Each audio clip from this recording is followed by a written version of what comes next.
অবশেষে বাংলাদেশের জার্সি গায়ে হামজা শামিদ সুমদের সার্থক হলো। অবশেষে বাংলাদেশের সেই কাঙ্ক্ষিত জয়টি এসে ধরা দিল ভারতের বিপক্ষে। গত ম্যাচে নেপালের বিপক্ষেও বাংলাদেশের হয়ে প্রথম জয়টি তুলে নিতে পারতেন হামজা শামিদ সুমরা, কিন্তু শেষ মিনিটের গোলে সেই জয় থেকে বঞ্চিত হয় বাংলাদেশ।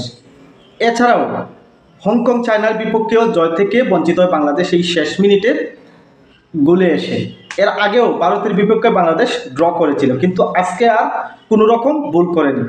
দুর্দান্ত গোল করেছিলেন রাকিব হোসেন এবং শেখ মুরসালিম। রাকিবের সেই টান, সেই পাস এবং এই পাস থেকে কাঙ্ক্ষিত গোল নামক সুরার হরিণটি আদায় করে নেন শেখ মুরসালিম। এরপরই জ্বলে উঠে ভারত, একের পর এক আক্রমণ বাংলাদেশ শিবিরে নিয়ে আসে, কিন্তু বাংলাদেশের এই দুর্গ ভেদ করতে আজকে সক্ষম হয়নি ভারত আজকে ভালো খেলেছে, চোখে চোখ রেখে তারাও লড়াই করেছে, কিন্তু শেষ হাসিটা তারা হাসতে পারেনি।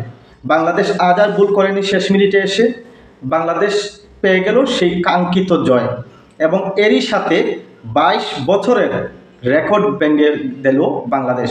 22 বছর আগে এই ঢাকার মাটিতেই বাংলাদেশ ভারতের বিপক্ষে জয় পেয়েছিল। এরপরই যতবার দেখা হয়েছে, হয় ড্র হয়েছে, নয়তো বাংলাদেশ ভারতের কাছে হেরেছে।